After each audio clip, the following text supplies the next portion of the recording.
C'est la seconde partie de l'Africa Newsroom et nous sommes toujours en compagnie de notre invité Alassane Chérif, écrivain de Guinée, et également en compagnie de Nadia Lamarkbi et de Lucien Pambou, nos éditorialistes. Voici le dossier du jour.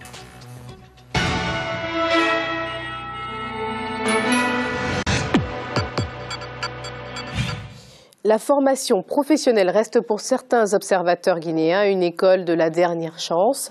Des efforts sont pourtant faits pour changer cette conception de l'enseignement technique. La mécanique générale et l'automobile sont cependant des filières prisées par les jeunes, comme nous l'explique ce reportage de notre correspondant en Guinée, Mohamed Lamine Solano.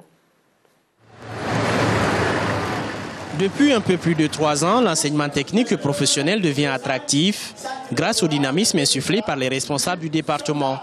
Et ce, malgré le manque d'équipements adéquats pour une formation qualifiée. La mécanique générale ou automobile attire de nombreux jeunes dans ces centres techniques. Ce programme n'est pas enseigné dans toutes les écoles professionnelles du pays.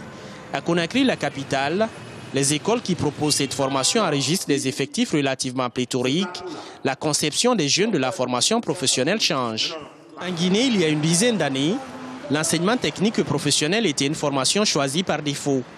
Beaucoup d'élèves préféraient reprendre plusieurs fois les examens nationaux pour accéder à l'université, plutôt que de faire une école professionnelle. Centre de la dernière chance, comme on les appelle ici. Depuis plus de 3 ans, cette conception change progressivement. C'est le résultat de plusieurs efforts. La première partie du travail que nous avions à faire et du défi que nous devions relever, c'était de rendre l'enseignement technique attractif. Cette mission a été remplie tellement bien qu'aujourd'hui, le nouveau défi qui se pose, c'est la capacité d'accueil de notre système. On a pratiquement triplé les demandes d'entrée dans l'enseignement technique et aujourd'hui, de 20 000 apprenants dans tout le système, nous sommes à un peu plus de 50 000. Ces 3 dernières années, l'enseignement technique et professionnel est devenu attractif en Guinée. Les offres de formation varient d'une école à une autre. À l'École nationale des arts et métiers de Conakry, l'une des plus grandes écoles du pays, la mécanique générale et automobile est proposée aux apprenants. L'apprentissage se fait avec les moyens du bord. L'organisation interne des responsables de l'établissement aide à réaliser des travaux pratiques. Les étudiants payent des frais d'inscription. Ces frais d'inscription sont confiés au staff de l'école. À chaque période de travaux pratiques, ils participent au décaissement, on va acheter la matière d'œuvre et ils travaillent avec ça. Cette méthode-là nous permet de couvrir un peu les besoins en achat de fournitures pour les travaux pratiques. Dans les ateliers, l'essentiel des machines pour une formation en mécanique générale et automobile existe. Seul bémol, le parc est vieillissant. La plupart des machines-outils ont été installées à la création de l'école en 1962 et une partie rénovée dans les années 80. Depuis, aucun investissement n'a été fait pour changer le parc. Pour un des chefs d'atelier de l'établissement, cette situation ne favorise pas l'apprentissage des exercices pratiques. Nous avons des machines, nous ne pouvons pas trouver ces pièces ici. Deuxièmement, il y a des matières premières que nous ne pouvons pas recevoir, qu'on ne peut pas trouver sur le marché. Et le point le plus important d'ailleurs, l'outillage. L'outillage, on gagne l'outillage à partir de l'extérieur. Si vous regardez aujourd'hui notre magasin, on a peu d'outils. Les outils, il y a 9 ans ou 10 ans, la formation, c'est pas ici. Et qui dit formation dit au début casse, usure. La formation des enseignants reste aussi un défi à relever pour les autorités. Chaque année, l'École nationale des arts et métiers de Conakry, la plus vieille des écoles techniques de Guinée, met près de 500 ouvriers sur le marché de l'emploi. Malgré les conditions d'études quelque peu inconfortables, dans leur majorité, les écoles professionnelles sont de plus en plus fréquentées. Au centre de formation professionnelle de Matoto, la plus grande commune de Conakry, sur 1170 étudiants pour 6 spécialités, 210 sont choisis de faire la mécanique auto. Les apprenants sont conscients des enjeux d'une formation qualifiée. J'ai fait plusieurs temps en train de travailler dans des garages quand j'ai abandonné les études. Donc j'ai décidé de chercher un diplôme, essayer d'améliorer la connaissance intellectuelle. C'est pourquoi j'ai décidé de faire la mécanique. Comme Diakité, beaucoup de jeunes Guinéens n'ont plus le complexe de faire une école technique ou professionnelle. Dans ce centre, les apprenants sont constitués en groupe pédagogique et ont droit à 18 heures de sciences pratiques par semaine. Chacun passe individuellement pour le démontage et le remontage. Quelquefois, on a des moteurs vivants, par exemple. Le moteur qui est devant moi, c'est un moteur vivant, on peut l'allumer et on crée des pannes dessus. Et les étudiants recherchent ces pannes-là. Et quand ils retrouvent, ils démarrent le moteur et le moteur fonctionne. L'objectif de ces cours pratiques est de rendre l'apprenant opérationnel Après un cycle de formation de 3 ans sanctionné par un certificat d'aptitude professionnelle, un CAP, les écoles de type B, comme l'École nationale des arts et métiers, délivrent des BTS ou brevets techniciens supérieurs. Ici, comme à l'ENAM, le parc machine est vieillissant mais opérationnel. Les programmes de formation parfois inadéquats avec les besoins du marché de l'emploi, pendant que le gouvernement annonce l'accès prochainement des étudiants des écoles professionnelles à l'Internet. La nouvelle suscite l'espoir d'améliorer les prestations dans ces centres de formation. Avec l'Internet, on peut avoir une bibliothèque numérique très importante, ce qui peut pallier à beaucoup d'insuffisances. Avec l'Internet, nous pouvons même améliorer nos cours. Ce programme est une initiative présidentielle. Il va toucher tout le système de l'éducation nationale selon le gouvernement guinéen. Malgré ses faibles moyens, près d'1% du budget national, le ministère de l'enseignement technique et de la formation professionnelle tient à sa vocation. Développer un système d'enseignement permettant à la fois l'insertion socio-professionnelle des jeunes et le développement de l'économie nationale en améliorant la qualification de la main-d'œuvre. Des salons de l'emploi ont été organisés dans ce sens l'an dernier dans toutes les régions du pays. Objectif, créer des cadres de concertation entre entreprises et jeunes étudiants pour faire face à la problématique relative à l'adéquation formation aux besoins du marché de l'emploi. L'initiative a beaucoup contribué à changer les préjugés que des jeunes avaient de la formation professionnelle. On a 3 fois plus de chances d'obtenir un travail lorsqu'on sort du système de l'enseignement technique que lorsqu'on sort de l'université. Tout simplement parce que l'enseignement technique est conçu de telle manière qu'avec 80% de pratique et seulement 20% de théorie, celui qui sort de ce système est plus facilement employable que celui qui sort d'un système universitaire. Même si aujourd'hui, le système LMD est censé pouvoir conférer des compétences professionnelles et une expérience à ceux qui sortent de l'université, l'enseignement technique reste encore le plus approprié à l'intégration directe et rapide dans le marché de l'emploi. Cet argument, Aïssatou le soutient avec beaucoup d'aisance. Diplômée de l'école maritime de Conakry, l'une des rares écoles professionnelles qui forment en mécanique automobile, cette jeune mécanicienne n'a pas mis du temps à trouver un emploi. Son amour pour ce métier date de son enfance et depuis près de 5 ans, elle exerce avec beaucoup de passion. La mécanique a toujours été mon rêve. Lorsque j'étais petite, j'étais toujours auprès des garagistes dans mon quartier. Je l'ai aimé, je l'ai pratiqué. Au finish, j'ai joué nécessaire pour ne pas exercer mon rêve après l'école.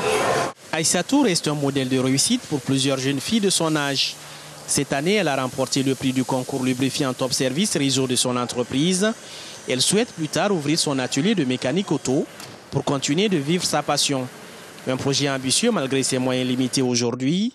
Le ministre de l'enseignement technique lui aussi nourrit de grands projets pour son département.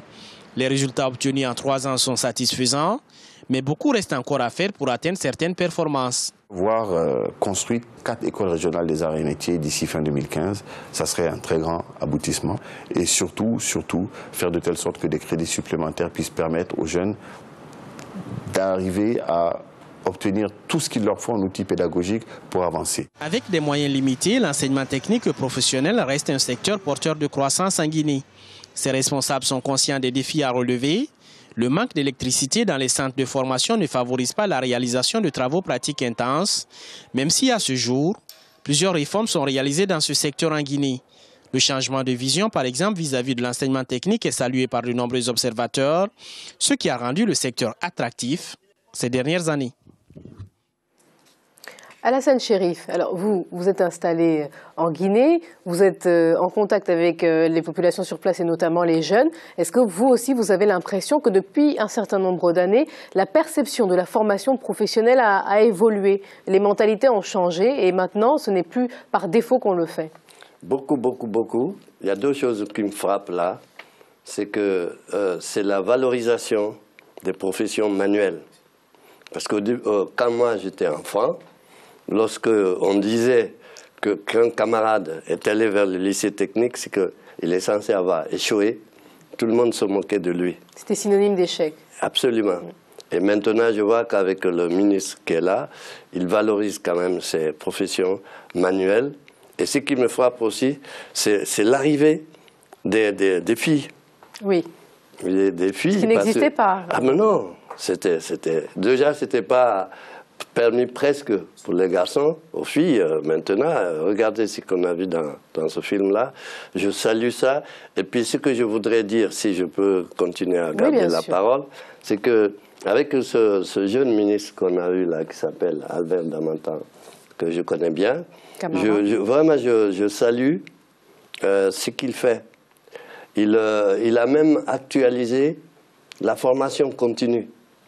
Alors, je vais vous donner des chiffres, je ne sais pas. 105 institutions publiques et privées de formation technique et professionnelle depuis qu'il est là. 70 filières regroupées en 46 corps de métier. Je pense quand même que c'est beaucoup à saluer. Tout ça n'existait pas avant son arrivée. Tout ça n'existait pas. Alors, on pense même créer 2 écoles, 2 lycées techniques à l'intérieur, parce que les choses sont souvent concentrées à Conakry, hein, c'est la capitale.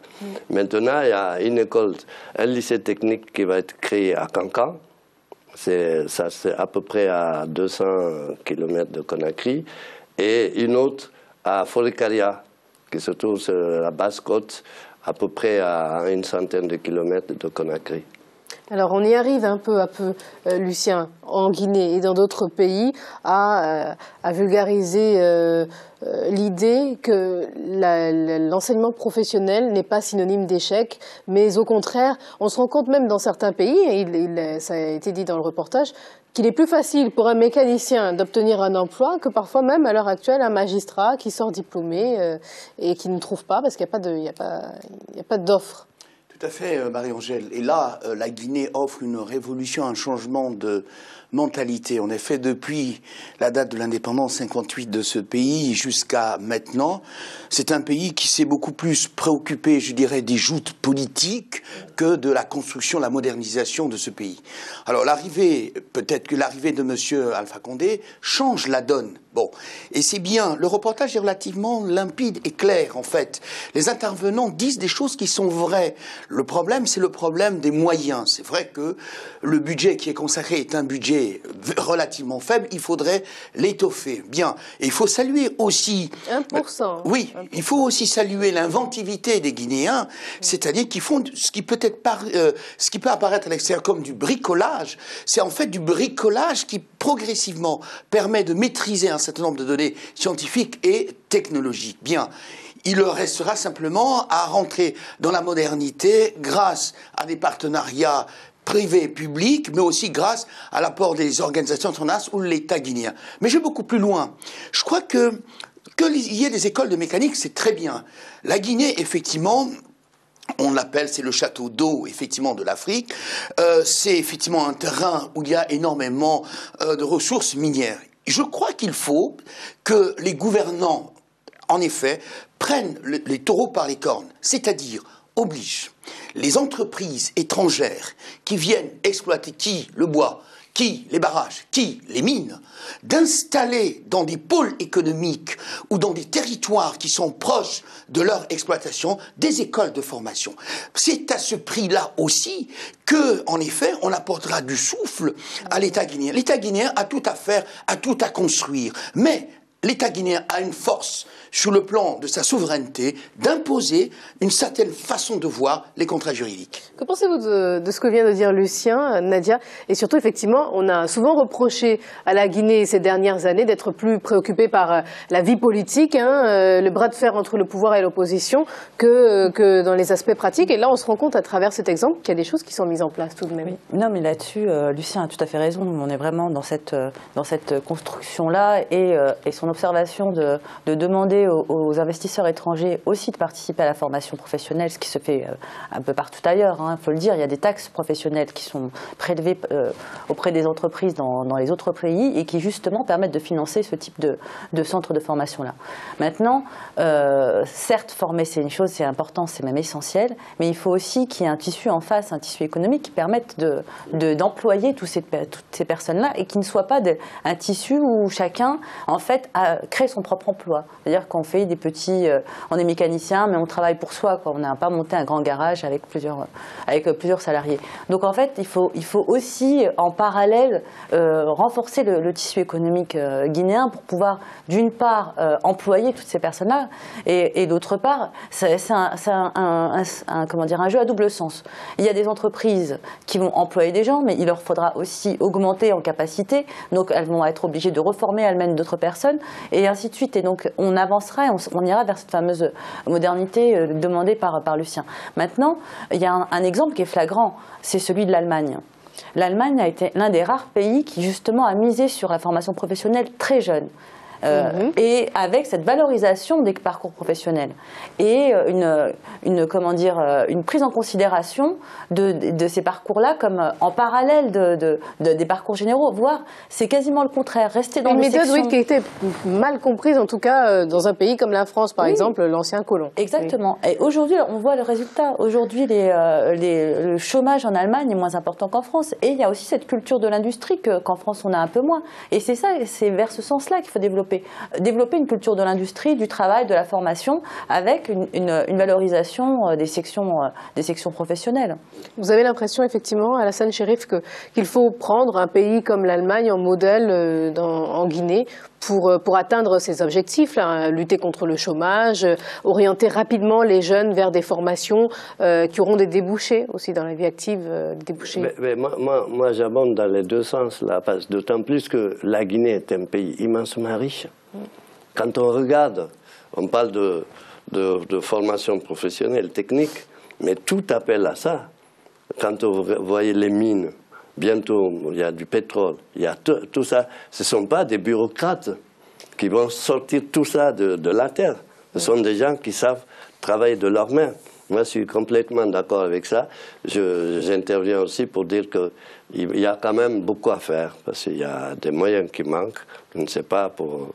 Mais il y a beaucoup à faire. Qui doit faire? Comment est-ce que cela doit être fait? Là, on a vu qu'il y avait des moyens qui manquaient, effectivement, au niveau du matériel. Il n'y avait pas de matériel. Ils étaient obligés et aussi au niveau de l'accès à l'électricité, tout simplement. Comment former des jeunes à la mécanique lorsqu'il n'y a pas de courant d'électricité? C'est compliqué. C'est pas incompatible. Hein. C'est-à-dire que l'électricité, bon, c'est pas le sujet de l'émission, mais l'électricité, quand on pense à Caleta, ce qui va se passer, en Guinée, on pense qu'en 2015, toute la Guinée sera électrifiée.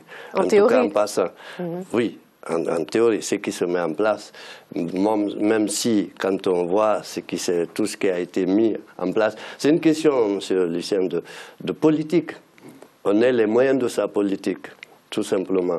Là, ce qui se passe au niveau de l'électricité, c'est ça. Jusqu'à présent, on n'y avait pas pensé.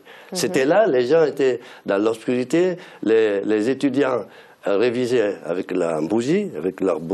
Bon, les gens admettaient ça, mais on voit maintenant qu'il y a des ouvertures, on rentre là-dedans, peut-être qu'on n'a pas tort, mais disons que simplement, la Guinée a besoin, qui doit donner les moyens? Moi, je retiens bien ce que vous dites là, par rapport aux entreprises étrangères qui sont installées. Je pense qu'il faut aussi qu'elles participent au développement du pays. Moi, quand j'ai quitté la Guinée, il y avait une ville qui s'appelait Bokeh, ou même Dubreka, où les jeunes s'étaient révoltés pour dire qu'il y a des entreprises sur place et ils sont au chômage. Il faut qu'on les embauche. Bon, moi je pense que ça se défend aussi. Même si la Guinée n'est plus dans la violence, on n'admet pas qu'on bouge comme ça, mais ce sont des thèses qui se défendent complètement. Effectivement, Lucien, ça dépend de la politique du gouvernement. Certains pays, effectivement, même sur le continent africain, imposent aux entreprises étrangères un pourcentage à payer pour la formation, etc., ou même dans d'autres domaines, et d'autres ne le font pas parce qu'ils souhaitent à tout prix attirer les investisseurs. Oui, ben alors, il y a des rapports de force sur le plan géopolitique, dans les rapports économiques entre les États. Ce n'est pas parce que nous sommes des pays considérés comme en voie de développement ou émergents, selon le concept utilisé, alors que nous sommes dépositaires de nos propres ressources, que nous n'avons pas ni la science ni la technologie épurée, que nous devons en fait passez-moi l'expression un peu vulgaire, nous laisser marcher, nous laisser piétiner. Donc nous devons mettre en place des systèmes de négociation. Je voudrais rebondir sur ce qu'a dit avec justesse Nadia. Oui, effectivement, l'exemple de l'Allemagne, Nadia, est un exemple qui est pertinent. L'Allemagne des années 60. 60, oui. Sauf que ce qu'a dit M. Chérif est aussi quelque chose de très important. La culture de la professionnalisation de l'organisation ne se donne pas, elle s'acquiert. Elle est consubstantielle, en fait, je dirais, à la mentalité allemande, alors que si vous regardez, par exemple, la formation professionnelle en France, on reste uniquement dans un décor théorique. Et c'est pour ça qu'elle ne fonctionne pas, elle ne marche pas. Alors qu'en Allemagne, ce sont des exemples concrets. Merci à vous, c'est la fin de ce débat. Alors on va rappeler les informations dont nous avons débattu en première partie d'émission.